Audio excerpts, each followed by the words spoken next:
Também o colégio executivo aqui está discriminar como estudante. Passou não tampouco não tem exoneração de pago de imposto aqui, maneira que é um que se está recebendo estudo financeiro ou se está recebendo duo financiering para parte de estudo.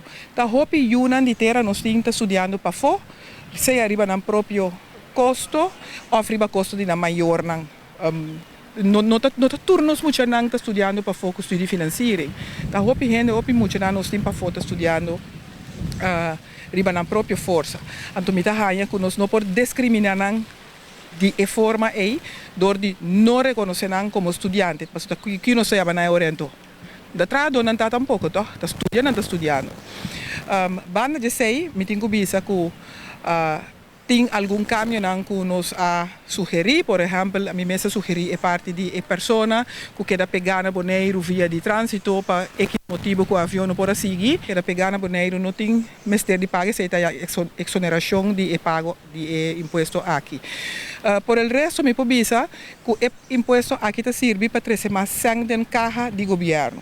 Nós não porta contra de ganhar mais sangue de caixa de governo, então, of completamente não se sang aqui está sendo generado via de outro canal que não está nos próprio generando. A destinação de sang aqui lo está outro. A mim está ganha que sang aqui lo está para mim para buyback, para ajudar realçar, direita, upgrade e seguir manter uma qualidade alta de nosso produto de turismo. Nós rendemos é o produto mais grande que nós temos aqui na Bonaire, que nós podemos mercadear e fazer para o nosso turismo. Então, a mim é sangue que nós vai cobrar aqui para como entrada de imposto de turismo, lota mais no lugar invertir de nos rendemos em vez de invertir em buraco na caia, com TCB, etc, etc.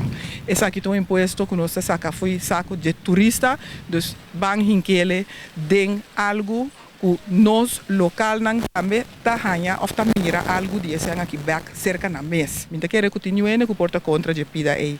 Lang je op hem? Sempre na ordem servidor do povo.